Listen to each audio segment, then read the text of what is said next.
23শে June 1757।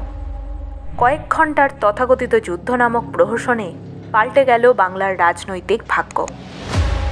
পলাশীর আমবাগানে শুরু হওয়া সেই যুদ্ধে একদিকে ছিলেন বাংলার তৎকালীন স্বাধীন নবাব সিরাজউদ্দৌলা, আর অপরদিকে ছিলেন রবার্ট ক্লাইভের নেতৃত্বে থাকা ব্রিটিশ ইস্ট ইন্ডিয়া কোম্পানি।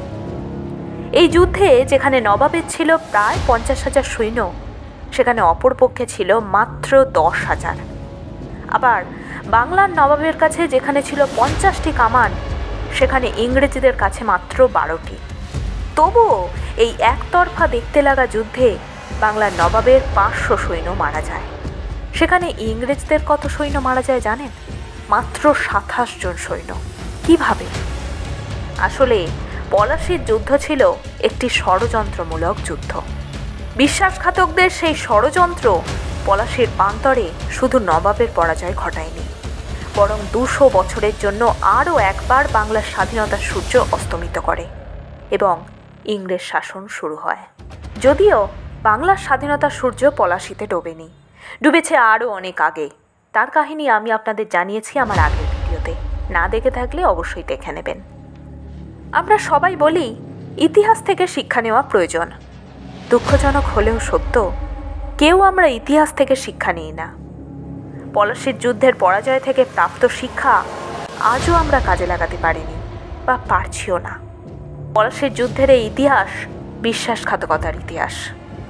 এই পলাশীর যুদ্ধের জন্য দায়ী শুধু একজনের বিশ্বাসঘাতকতা নয়, অনেক জনের বিশ্বাসঘাতকতা, যার মধ্যে অন্যতম 50,000 সৈন্য নিয়ে পলাশীর প্রান্তরে পুতুলের মতো দাঁড়িয়ে থাকা এক বিশ্বাসঘাতক, যার ইচ্ছা ছিল বাংলা, বিহার, উড়িষ্যার নবাব হবার। সেই বিশ্বাসঘাতক আর কেউ নয়, নবাবের প্রধান সেনাপতি মীর জাফর। জি না, শুধু মীর জাফর বিশ্বাসঘাতকতা করলে সেদিন সিরাজ যুদ্ধে জয়লাভ করতে পারত।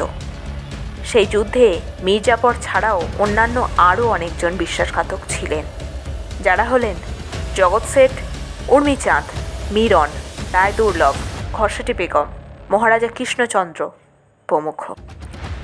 সেদিন নবাবের সভাসদ ও সেনাপতিরা তার সাথে বিশ্বাসঘাতকতা না করলে আর ক্ষমতার লোভে অন্ধ হয়ে বাংলার স্বাধীনতা বিক্রি না করলে আজকে বাংলার ইতিহাস হয়তো অন্যভাবে লেখা হতো।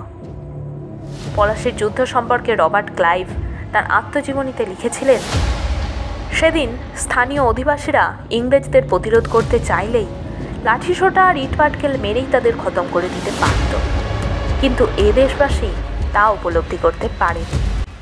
পলাশীর যুদ্ধ বারবার আমাদের এই সতর্কবাণী শুনিয়ে যায়, দেশের অভ্যন্তরীণ শত্রুরা বহির শত্রুর চাইতে অনেক বেশি ভয়ঙ্কর। তাই ইতিহাসের সেই কালো অধ্যায় থেকে আমাদের শিক্ষা নিতে হবে, নিজেদের মধ্যে সকল প্রকার হিংসা, বিদ্বেষ, ভেদাভেদ ভুলে দেশের জন্য কাজ করতে হবে। আমাদের অর্জন করতে হবে জাতীয় ঐক্যের শক্তি। এই সম্পর্কে আপনারা কি বলেন? আপনাদের মতামত আমায় কমেন্ট বক্সে অবশ্যই লিখে পাঠান। আর ভালো লাগলে ভিডিওটি লাইক এবং শেয়ার করে দেবেন। সাবস্ক্রাইব করে অবশ্যই আমার পাশে এসে দাঁড়ান। ভালো থাকবেন, সুস্থ থাকবেন। নমস্কার, ধন্যবাদ।